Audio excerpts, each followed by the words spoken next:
जय जगन्नाथ। नमस्कार दर्शक बंधु, आसतु जानिबा आजिर 20टी बड़ और गुरुत्वपूर्ण खबर। भिडियोटी भल लगिले लाइक करंतु एवं जदि आपण आम चैनल रे नुआ आसिचंती सब्सक्राइब करी बेल आइकन दबांतु, जहा द्वारा ओडिशा देश विदेशर ताजा खबर, पाणीपाग सूचना और ब्रेकिंग न्यूज सबुठारु प्रथमे पाई परिबे। प्रथम खबर, बीजेपी सरकार को 2 वर्ष पूर्ति अवसर में मुख्यमंत्री मोहन माझी बड़ घोषणा। केजी रु पीजी जाए हेब देयमुक्त शिक्षा। आर्थिक अनग्रसर छात्र छात्री यह सहायक हेब। शिक्षा को सार्वजनीन करने सरकार यह निष्पत्ति नहीं। प्रथम राज्य भाव ओडिशा सरकार यह निष्पत्ति नहीं। परवर्ती खबर, राज्य में बीजेपी सरकार 2 वर्ष पूर्ति अवसर में भुवनेश्वर प्रदर्शनी पड़िया मुख्यमंत्री मोहन चरण माझी मुख्यमंत्री अन्नपूर्णा योजनार शुभारंभ करिसेंती। एही योजना अधीन जातीय राज्य खाद्य सुरक्षा योजनार हिताधिकारी माने अतिरिक्त 5 केजी चाउल पाइबे। फल प्रति हिताधिकारी को मासिक मोट 10 केजी चाउल मिल। सेहीपरि एकाथरे 3 मासर चाउल बंटन करा जिवो।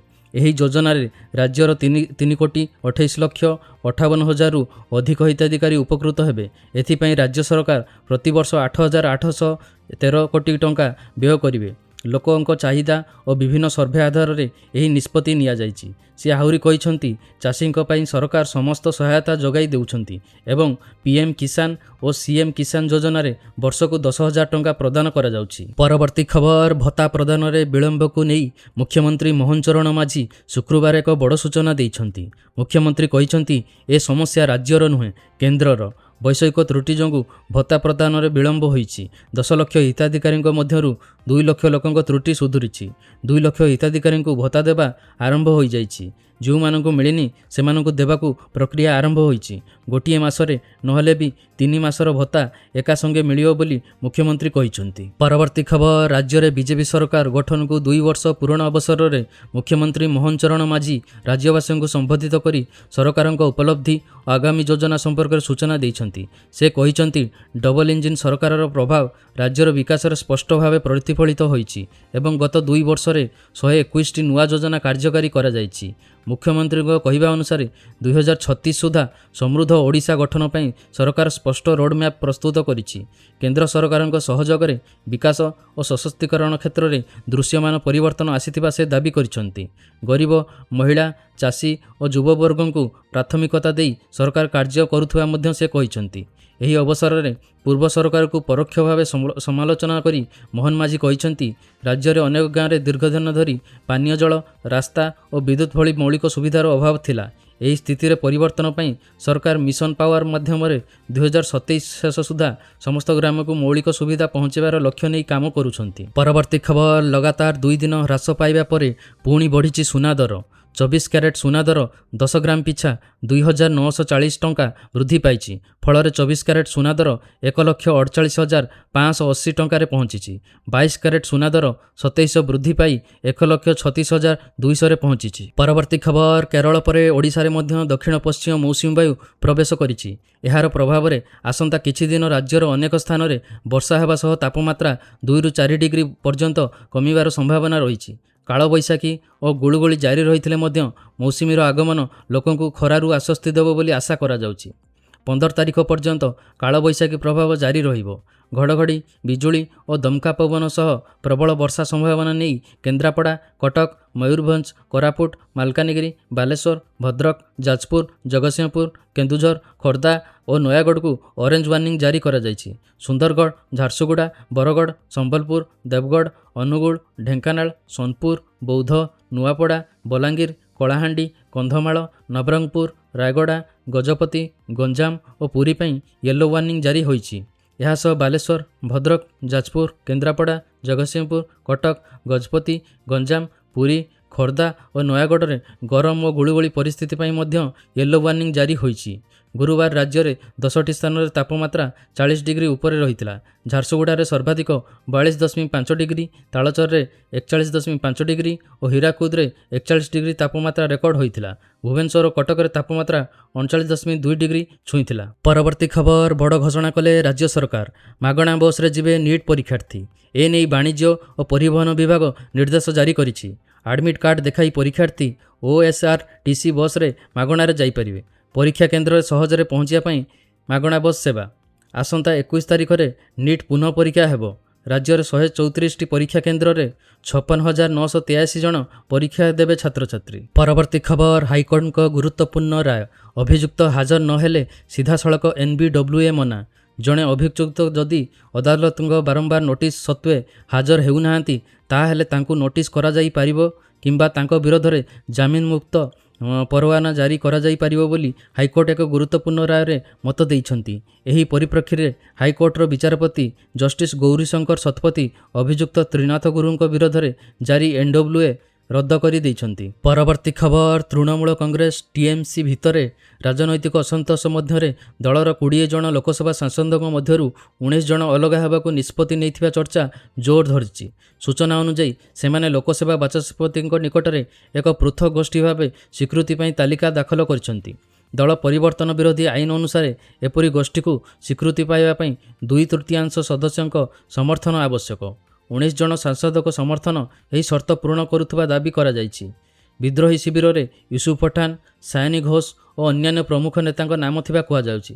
ଯଦି ଏହି ଘଟଣା ସତ୍ୟ ପ୍ରମାଣିତ ହୁଏ, ତେବେ ସଂସଦରେ TMCର ସଂଖ୍ୟାବଳ ଓ ରାଜନୈତିକ ପ୍ରଭାବ ଉପରେ ଏହା ବଡ଼ ପ୍ରଭାବ ପଡ଼ିପାରେ। ବର୍ତ୍ତମାନ ସମସ୍ତଙ୍କ ନଜର ଲୋକସଭା ବାଚସ୍ପତିଙ୍କ ନିଷ୍ପତ୍ତି ଓ ଏହି ଗୋଷ୍ଠୀର ପରବର୍ତ୍ତୀ ରାଜନୈତିକ ପଦକ୍ଷେପ ଉପରେ ରହିଛି। ପରବର୍ତ୍ତୀ ଖବର, ବିଶ୍ୱର ସବୁଠାରୁ ଧନୀ ବ୍ୟକ୍ତି ଏଲନ୍ ମସ୍କ ଏକ ନୂଆ ଇତିହାସ ରଚିବାକୁ ଯାଉଛନ୍ତି। ସେ ଖୁବ୍ ଶୀଘ୍ର ଦୁନିଆର ପ୍ରଥମ ଟ୍ରିଲିୟନାରୀ ହେବାର ଗୌରବ ହାସଲ କରିବେ।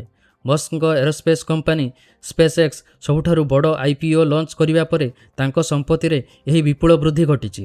IPO ଆସିବା ମାତ୍ରେ ମସ୍କଙ୍କ ନେଟୱାର୍ଥ $274 ଆରବ ବଢ଼ିଯାଇଛି, ଯାହାଫଳରେ ତାଙ୍କର ମୋଟ ସମ୍ପତ୍ତି ପ୍ରାୟ ତାଇୱାନର GDP ସହ ସମାନ ହୋଇଯାଇଛି। ଏଲନ୍ ମସ୍କଙ୍କ କମ୍ପାନୀ SpaceX ଆମେରିକା ବଜାରରେ ଏପର୍ଯ୍ୟନ୍ତର ସବୁଠାରୁ ବଡ଼ ଇନିସିଆଲ ପବ୍ଲିକ୍ ଅଫର IPO ଆଣିଛି। ଏହାର ପ୍ରାଇସ୍ ବ୍ୟାଣ୍ଡ ପ୍ରତି ସେୟାର $135 ଧାର୍ଯ୍ୟ କରାଯାଇଛି। ଏହି ଲଞ୍ଚିଂ ସହ SpaceXର ମାର୍କେଟ ଭ୍ୟାଲୁଏସନ୍ $1.77 ଟ୍ରିଲିୟନ ରେକର୍ଡ ସ୍ତରରେ ପହଞ୍ଚିଛି। SpaceXର ସେୟାର କାରବାର ସମ୍ପୂର୍ଣ୍ଣ ଭାବେ ଆରମ୍ଭ ହେଲେ ଏଲନ୍ ମସ୍କଙ୍କ ମୋଟ ସମ୍ପତ୍ତି $1.1 ଟ୍ରିଲିୟନ ଅତିକ୍ରମ କରିଯିବ।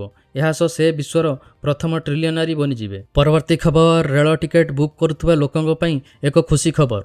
ଏକ ନୂତନ IRCTC ୱେବସାଇଟ୍ ଖୁବ୍ ଶୀଘ୍ର ଆରମ୍ଭ ହେବାକୁ ଯାଉଛି। ଲୋକମାନେ ପ୍ରାୟତଃ IRCTC ମାଧ୍ୟମରେ ଟିକେଟ୍ ବୁକ୍ କରିବା ସମୟରେ ଅସୁବିଧାର ସମ୍ମୁଖୀନ ହୁଅନ୍ତି। ଜୟପୁରର ଛାତ୍ରମାନଙ୍କ ଅଭିଯୋଗ ପରେ କେନ୍ଦ୍ର ରେଳମନ୍ତ୍ରୀ ଅଶ୍ୱିନୀ ବୈଷ୍ଣବ ଘୋଷଣା କରିଛନ୍ତି ନୂତନ IRCTC ୱେବସାଇଟ୍ ଜୁଲାଇ 15 ସୁଦ୍ଧା ଆରମ୍ଭ ହେବ। ପରବର୍ତ୍ତୀ ଖବର, national testing agency NTA NEET ପୁନଃ ପରୀକ୍ଷା ପାଇଁ ପ୍ରସ୍ତୁତି ଆରମ୍ଭ କରିଛି। ଏହି ପ୍ରକ୍ରିୟାର ଏକ ଅଂଶ ଭାବରେ NTA କିଛି ପରିବର୍ତ୍ତନ ଘୋଷଣା କରିଛି, ଯେଉଁଥିରେ ଉତ୍ତର ଖାତାର ଡିଜାଇନରେ ପରିବର୍ତ୍ତନ କରାଯାଇଛି। ଏହା ସହିତ ପରୀକ୍ଷା ସମୟରେ ପ୍ରାର୍ଥୀମାନଙ୍କୁ ଅଧିକ ପୃଷ୍ଠା ଯୋଗାଇ ଦିଆଯିବ। NTA ଏହା ମଧ୍ୟ ସ୍ପଷ୍ଟ କରିଛି ଯେ ପରୀକ୍ଷା ପାଇଁ ମୋଟ 195 ମିନିଟ୍ ଦିଆଯିବ, ଯାହା NEET ପୁନଃ ପରୀକ୍ଷା ପାଇଁ ଅତିରିକ୍ତ 15 ମିନିଟ୍ ପ୍ରଦାନ କରିବ।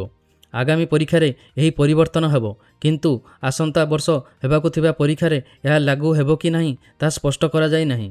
ପ୍ରାର୍ଥୀମାନଙ୍କୁ ସୁବିଧା ଦେବା ପାଇଁ NTA ଉତ୍ତର ଖାତା ଲେଆଉଟରେ ପରିବର୍ତ୍ତନ ଘୋଷଣା କରିଛି। ବିଶେଷ କରି ରଫ୍ କାମ ପାଇଁ ଆବଣ୍ଟିତ ପୃଷ୍ଠି ସଂଖ୍ୟା ବୃଦ୍ଧି କରିଛି। ପରୀକ୍ଷା ସମୟରେ ରଫ୍ କାମ ପାଇଁ ପ୍ରାର୍ଥୀମାନଙ୍କ ପାଖରେ ବର୍ତ୍ତମାନ 2ଟି ପରିବର୍ତ୍ତେ 4ଟି ପୃଷ୍ଠା ଉପଲବ୍ଧ ରହିବ।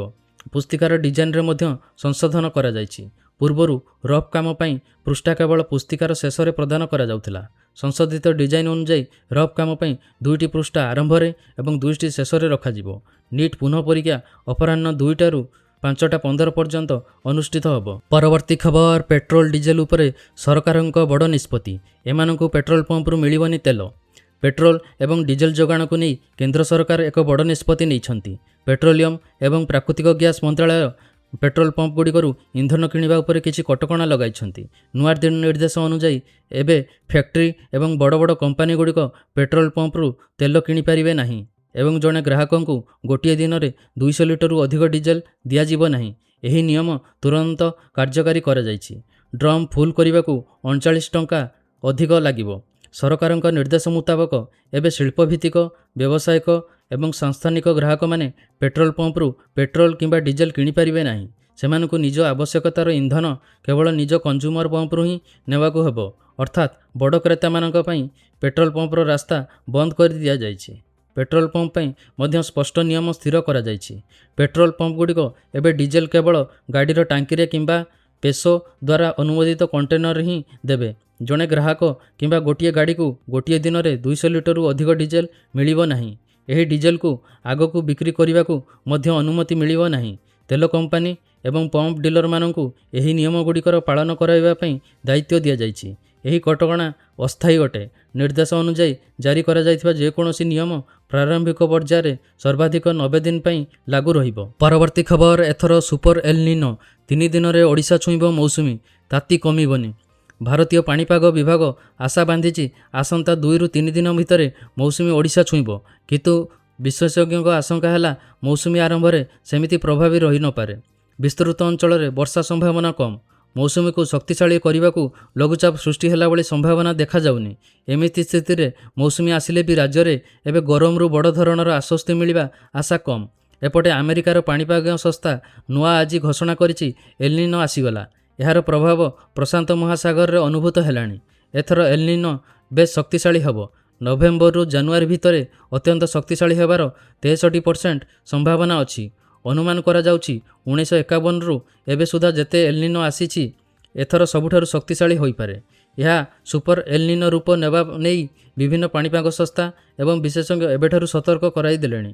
ପାଣିପାଗ ବିଶେଷଜ୍ଞ ଆଶଙ୍କା ଏଲ୍ ନିନୋ ଯୋଗୁଁ ଏଥର ମୌସୁମୀ ପ୍ରକ୍ରିୟା ପୁରା ବିଗିଡ଼ି ଯାଇପାରେ। ଅନିୟମିତ ହେବ ବର୍ଷା, କେତେବେଳେ ପ୍ରବଳ କେତେବେଳେ ଶୁଖିଯିବ, ମଝିରେ ମଝିରେ ଗାୟବ ହୋଇଯିବ ମୌସୁମୀ।